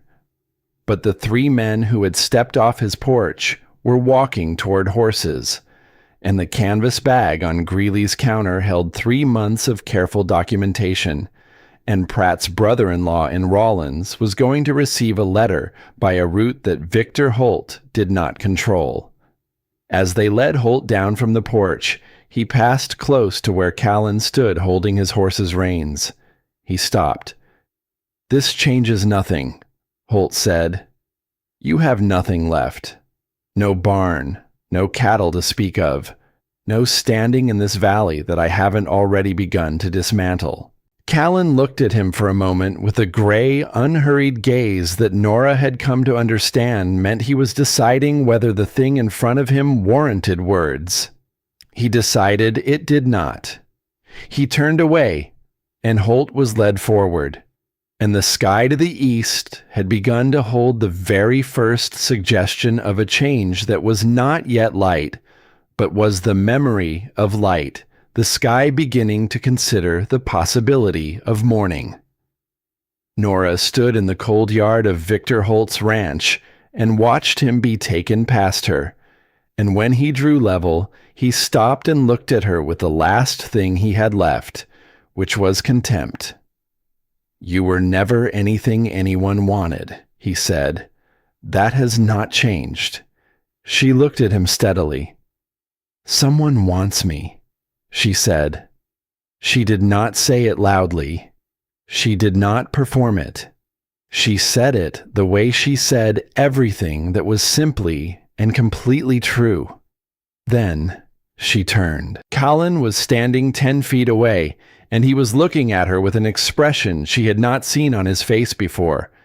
An expression that had nothing careful or contained about it, that was not managing anything, or measuring anything, or holding anything back. That was simply, openly, entirely present. She walked toward him.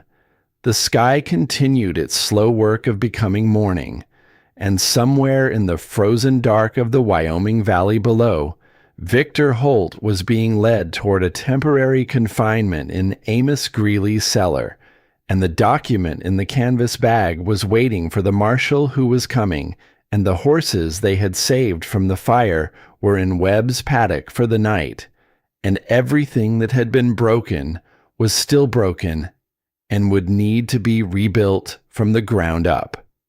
But they were standing, both of them, together, in the cold and the dark and the first thin light of what was going to be a long day and a longer winter and a spring that was, despite everything, still coming. That was enough. For now, that was more than enough. The marshal arrived from Rawlins on a Thursday, 4 days after the fire. He was a compact, weathered man named Aldous Vane, who had the economical manner of someone who had spent 20 years being the person a room quieted for, and he arrived without ceremony and got to work without delay, which was exactly what the situation required. He sat at Amos Greeley's table for 3 hours on the first day, reading through the contents of Nora's canvas bag, with the focused attention of a man who understood the difference between a grievance and a case, and what he held in his hands was unambiguously the latter.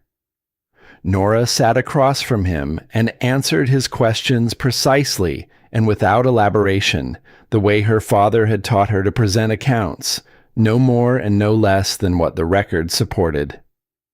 Callan sat beside her and said almost nothing, which was its own form of testimony. A man who does not need to add to what has already been said, because what has already been said is sufficient. Marshal Vane read the water contract amendment twice, holding the page at a slight angle to the light from the window the way a man does when he is looking at something he wants to be certain he is seeing correctly. "This was added after signature," he said. It was not a question. "The ink is a different composition," Nora said, "applied with a different pen. The handwriting does not match Mr. Marsh's hand on any other page of the contract, and the clause it references did not exist in the original document as filed with the land office. I have the original filing notation." She set it on the table. "The amendment supersedes it in a way that would only be possible if the amendment were added after the fact." Vane looked at the notation. He looked at the amendment. He set both down. "You prepared this documentation in advance," he said. "I began preparing it the day after I arrived at Mr. Marsh's property," she said. "I understood from the circumstances of my arrival that documentation was likely to become important." Something moved briefly across Vane's face that was not quite a smile, but was a close relation to one. He gathered the papers back into their careful order and squared them against the table. "Miss Voss," he said, "I have been a marshal in this territory for 19 years, and I have sat across from a great many people in a great many situations. I want you to know that this is among the most thorough pieces of private documentation I have encountered in that time." Nora said, "Thank you."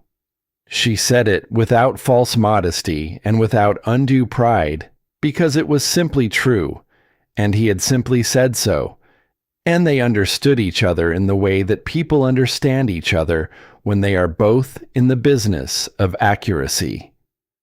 Victor Holt was formally charged 2 days later. The charges included arson, attempted murder, fraud in the alteration of a legal contract, and criminal interference with the postal service of the territory. The 3 men who had stepped forward at the ranch provided sworn statements. The young man who had spoken first, whose name was Garrett Foss and who was 23 years old and had come to Wyoming from Indiana 2 years ago looking for work and had found it in the wrong place, gave his account with the particular exhausted relief of someone who has been carrying something too heavy for too long and has finally been permitted to set it down. Holt was transported to Cheyenne under Vane's authority on a Saturday morning, departing Black Rock in a wagon with 2 deputies flanking him, and the town turned out not in celebration exactly, but in the quiet, collective exhale of a community that has been holding its breath and has finally been given permission to stop. Nora watched the wagon go from the doorway of Greeley's store, her hands wrapped around a cup of coffee that had gone tepid, and felt the particular sensation of a thing ending that has occupied so much space for so long that its absence creates a momentary disorientation, a need to relearn the dimensions of the room. Callan stood beside her. When the wagon had turned the far corner and disappeared, he said, "Come on, there's work to do." She almost laughed. She did not, quite. But the corner of her mouth moved in a way that he saw, and something in his expression acknowledged it, and they went back to work. The rebuilding began the following week. It began the way things begin, in places where people understand that survival is communal, or it is nothing, quietly and without announcement, with Samuel Pratt appearing at the ranch one morning with a wagon loaded with lumber and his 2 sons beside him, and a manner that suggested he would prefer not to make a speech about it. Reuben Farr came the next day with his tools and his considerable physical capability and the focused efficiency of a man who builds things because he is genuinely good at it and takes satisfaction in the exercise of skill. Others followed. Declan Orr, Thomas Webb, men whose names Nora had learned over 3 months of watching a community from its edges, understanding who within it had the capacity for courage when courage was called for, and who did not. They built the barn first. The site had to be cleared, the burned timbers pulled down and carted away, the ground beneath assessed and prepared. This took 3 days of work that was unglamorous and necessary, and Nora worked alongside the men without asking permission and without drawing attention to the fact that she was doing it, simply showing up each morning and taking on what needed to be taken on. There were 1 or 2 comments in the first 2 days, not hostile exactly, but carrying the implication that there was a category of work that belonged to her and a category that did not. She continued doing what she was doing. By the 3rd day, no one was making the comments anymore. The barn frame went up on the 4th and 5th days, the work of a dozen men who knew what they were doing, moving with a collective rhythm that Nora found genuinely beautiful to watch. The way complex things look beautiful when each component is functioning as intended. The new frame was stronger than the old one. Farr had insisted on this, using heavier timber at the load-bearing points and taking the time to do the joinery correctly rather than quickly. The roof, when it went on, was slate over the central section where the hail had done its damage in December, a material that cost more and would outlast anything the Wyoming sky chose to send against it. Callan worked through all of it with his shoulder wrapped and his expression unchanged, doing with one fully functional arm and one that was mending what most men would have done with 2, and not mentioning the discrepancy. On the evening of the 5th day, when the barn was structurally complete and the last men had gone home, Callan and Nora stood in the doorway and looked at what had been built in the space where the fire had been, and the light was going gold over the mountains to the west, and the new timber smelled clean and sharp, and the horses, returned from Webb's paddock, were moving through the interior with the satisfied restlessness of animals who have been given back their home. Callan stood with his good hand resting on the door frame and looked at it for a long time. Nora stood beside him and did not interrupt the looking. Then he said quietly, and with the particular weight of a man who does not use words without meaning them, "Good." It was one word. It contained a great deal. They started on the cabin the following week. The fire had done less damage to the cabin than to the barn. The stone walls had held, and the structure was sound, but the interior required work, smoke damage, and the aftermath of what had come through the broken windows on the night of the attack.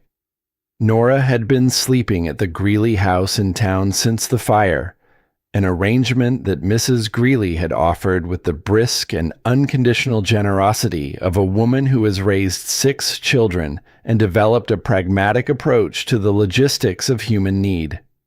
Callan had been staying in the partially repaired barn, and he had not complained about this, because complaining was not in the available repertoire. The rebuilding of the cabin interior was different from the barn construction. It was more interior work, closer, more particular. Nora worked on it alongside Callan for most of the day while others came and went, and the small scale of the space meant that they were frequently in close proximity, reaching past each other for tools, working opposite ends of the same problem, occasionally simply standing in the same square yard of floor-making decisions about what came next. On the 3rd day of the interior work, Callan was rehanging the window frame on the west wall, and Nora was working on the shelf beside it, and she turned to hand him a tool and found him already looking at her, and neither of them looked away for a moment that extended past the duration of a simple exchange between 2 people working in the same room. Then he took the tool and turned back to the window frame, and she turned back to the shelf, and the work continued. But something had been said, without words, with that degree of clarity that only silence can carry. That evening, after the other men had gone, They sat together on the steps of the half-repaired cabin and ate the meal that Mrs. Greeley had sent out with one of her sons, cold chicken and bread and dried apple preserves, and the mountains to the west were doing something extraordinary with the last of the light, turning the snow on the high ridges the particular shade of rose that happens for approximately 8 minutes on clear evenings in late February and is not available at any other time. Nora was looking at the mountains when Callan spoke. "I need to tell you something," he said. She waited. He held his food in his hands and looked at the mountains alongside her for a moment, and she understood that he was not someone who arrived at important statements quickly, and that the time it took him to get there was part of the statement. "When you came to my door in November," he said, "I didn't let you in because of any particular principle. I let you in because you knocked and you needed to come in, and that seemed like the only reasonable response to the situation." "I know," she said, "but somewhere in the weeks after that," he stopped, reconsidered, started again. "There is a version of my life that I had decided was the only version available to me. 8 years of that version. I was not unhappy exactly. I had the work and the land and enough silence to keep from having to examine things too closely." A pause. "You made it so I couldn't do that anymore." Nora turned to look at him. He was looking at his hands. "Not because you tried to," he said. "You didn't try to do anything except work and survive and tell the truth when it needed telling. But those things." He stopped again. "Those things made the version of my life I had decided on feel like exactly what it was. A decision, not a fact. The mountains had shifted from rose to the deep blue of full dusk. I don't know how to say this in a way that has any grace to it," he said. "I am not built for grace in language, but I know that I don't want you to leave this ranch. Not because I need the help, though I do. Because—" He looked at her then with the same directness he brought to everything, no more complicated than the thing itself. "Because I want you here.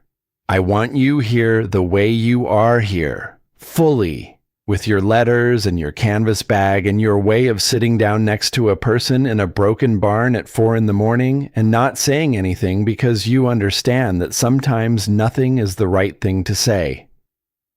Nora looked at him for a long time. She thought about the mill in Pennsylvania, the 6 years of noise and repetition, and the particular loneliness of being surrounded by hundreds of people and belonging to none of them. She thought about the letter she had answered and the hope she had put into it, the reasonable human hope that there was somewhere in the world a situation in which she would not be invisible, and the specific cold cruelty of arriving at the end of a long journey to be told that she was not what had been ordered. She thought about a door opening in a blizzard and a man who did not ask a single question before pulling her out of the cold. "I am not easy to be around," she said. "I document things. I form opinions and express them. I will tell you when the accounts do not balance and when a decision seems incorrect to me, and I will not be particularly gentle about it because I have found that gentleness in those situations tends to result in the problem persisting." "I know," he said. "I also," she said more quietly, "have not been anywhere in a long time that felt like it was mine. And I would like—" She stopped. "I would like to stop being careful about wanting that." He reached over and took her hand. Not dramatically, not as the conclusion of a long narrative arc, though it was that.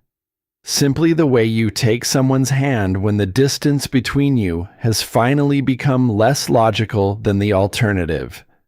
His hand was warm and calloused and entirely steady. She held it. They sat on the steps of the half-rebuilt cabin in the last of the February light, and did not say anything else for a long time. And the mountains went from blue to black, and the first stars appeared, and the horses were quiet in the new barn, and the valley lay around them vast and cold, and utterly indifferent to human events, the way the landscape of the American West is always indifferent, which is not the same as hostile, which simply means that what happens here is yours. The beauty and the difficulty both, neither given nor taken by the land itself, but made by the people who are willing to stay. The wedding was on a Saturday in April. The snow had been retreating up the mountain slopes for 3 weeks by then, uncovering the valley floor in stages, revealing the brown and silver of last year's grass that would be green again inside a month. The aspens along the creek had the first faint blush of new leaves, that specific yellow-green that appears for a brief period in spring and is not available at any other season, and the sky was the particular clear blue of a Wyoming morning that has decided to be generous. Amos Greeley stood up at the front because the valley did not have a minister at present, and Greeley had the stature and the manner for the role, and was willing to use them. Reuben Farr stood beside Callan with the expression of a man who considers himself to be present in a professional capacity and is managing his feelings about the situation with partial success. Mrs. Greeley sat in the front with her hands folded and her composure intact except for one moment in the middle that she addressed firmly and immediately. The whole of Black Rock came, and ranchers from the surrounding valley, and people who had not spoken to Nora or to Callan during the worst of the winter but who had arrived at the spring having quietly reconsidered their positions, the way communities sometimes do when the dust settles and the original facts reassert themselves. Adelaide Pembroke came with her mother. Mrs. Pembroke sat in the back with the expression of someone who has revised a position but does not intend to make a ceremony of the revision. Adelaide sat beside her and did not say anything to anyone, which was, Nora reflected, the most useful thing Adelaide Pembroke had ever done. Garrett Foss was there. He stood near the back with his hat in his hands, and the look of a young man who is not certain he has the right to be somewhere but who has come anyway, because not coming seemed worse. When Nora saw him before the ceremony, she walked over to him, and he looked at the ground, and she said, "I'm glad you're here." She said it because she meant it, and because she understood that his presence at Victor Holt's ranch had been a young man's mistake rather than a bad man's choice. And those were different things. And she was not in the business of treating them as the same. He looked up. "I'm sorry," he said, "for my part in it." "I know," she said. "That's why you're here." The ceremony was short and undecorated and said what it needed to say. When Greeley asked Callan if he took this woman, Callan said yes in the same tone he used to confirm that a fence had been repaired or that the weather was going to hold, which was to say the tone of a man stating something he considers to be simply and factually true, and Nora found this more moving than any elaboration would have been. When Greeley asked Nora the same question, she said yes, and meant by it everything the word could contain. Afterward, there was food. The way there is always food at these occasions in communities that understand the ritual importance of gathering around tables, and people stood in the new spring light and talked, and the valley felt, in the way it sometimes feels on ordinary days that are not ordinary at all, like itself, like the place it was, weathered and uncompromising and capable of extraordinary beauty in the right light. Callan stood at the edge of the gathering with a cup of coffee and watched it, and Nora came to stand beside him, and he put his arm around her shoulders, the healed one, no longer wound tight but whole, and she stood inside the circle of it and watched the valley too. It was late afternoon before the last people left, driving their wagons back down the trails to their own ranches and the ordinary business of their lives. Greeley and his wife were among the last, Mrs. Greeley embracing Nora with the firm, practical warmth of a woman who has decided someone is worth the investment and sees no reason to be subtle about it. When the last wagon had gone, Nora and Callan stood alone in the yard of the ranch that was both rebuilt and itself, the new barn behind them and the repaired cabin ahead, and the valley stretching out below in the long golden light of a Wyoming April evening. Nora went inside. She crossed to the window and stood looking out at the mountains for a moment, and then she reached into the inner pocket of her coat, where she had carried it since November, and took out the canvas bag. She opened it and removed the documents one by one. The original letters, the contract, the amendment, which would be required evidence in the proceedings in Cheyenne, and would be returned to her by the marshal's office in due course, and which she would then store somewhere permanent. The incident record, 40 days of careful notation that had begun in the first week of December and ended the night the marshal arrived from Rawlins. She put them away on the shelf in an orderly stack in the right-hand corner, where they would be accessible if they were needed and out of the way if they were not. Then she reached into the very bottom of the bag, into the interior pocket that ran along the seam, and took out the last thing. The needle case was silver, small enough to fit in a closed fist, worn smooth at the corners from 20 years of being handled. Her mother had kept her needles in it, and her mother's mother before that. And when her mother had died and the household had been dispersed, and Nora had gone to the mill at 22 with everything she owned in a single bag, this had been in it. Through 6 years of the mill and the long saving and the train west and the blizzard and the 3 months of being hunted by a man who believed he could decide what she was worth, she had carried it at the bottom of the bag, beneath the evidence, beneath the documents, beneath everything practical and necessary. She had not taken it out once. She held it in her palm now and looked at it for a moment. Then she walked to the fireplace and set it on the mantelpiece. She stepped back and looked at it there, the small silver case against the stone, and something in her chest released in a way that she had not been anticipating, a slow and structural release, the way a knot comes undone when the right amount of patient tension has been applied in the right direction over sufficient time. She had been holding it for a long time. She did not need to hold it anymore.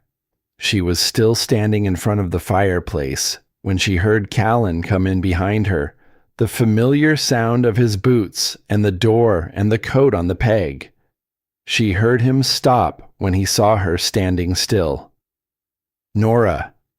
She turned around.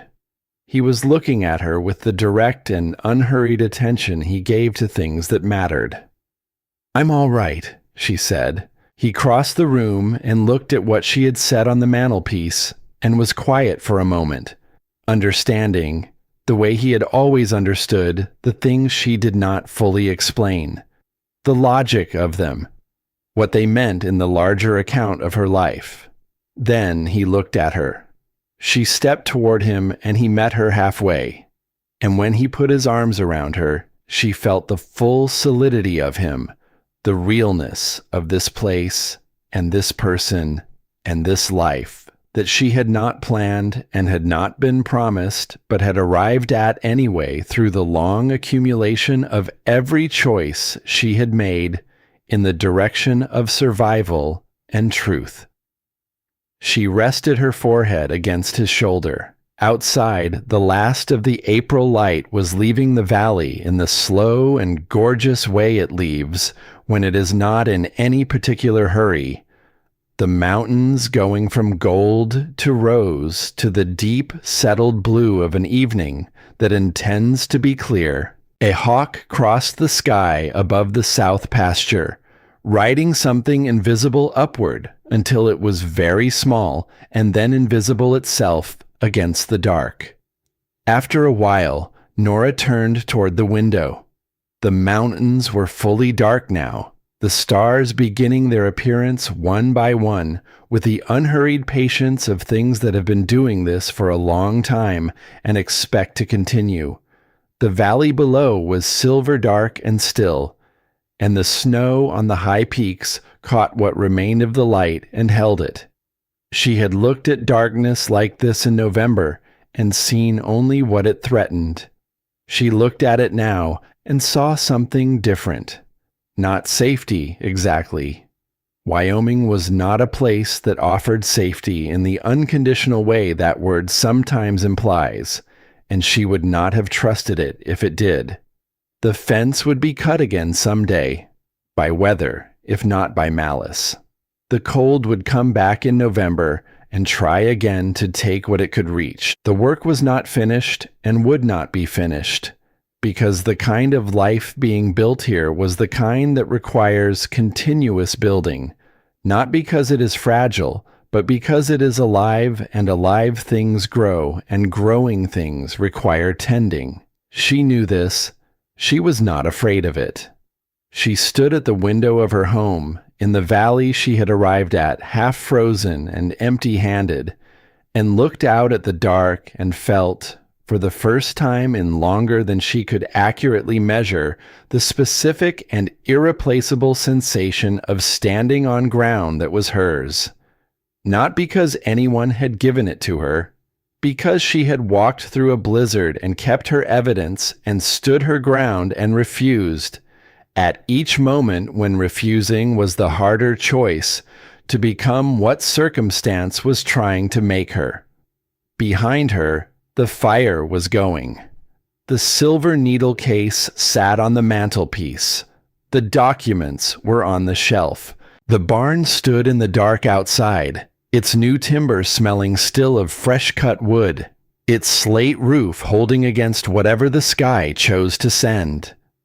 Callan came to stand beside her. He did not ask what she was looking at. He already knew. They stood together at the window for a long time, and the valley lay around them in the dark, enormous and indifferent, and full of the specific kind of beauty that does not ask to be noticed, but rewards it when you do. And the stars came out one by one above the mountains, until the sky was full of them, and the fire behind them made the glass warm where the cold pressed against the other side, and everything that had been broken had been rebuilt. And what had been rebuilt was theirs, and they had earned it in every way that something can be earned, and it was enough. It was more than enough. It was the beginning.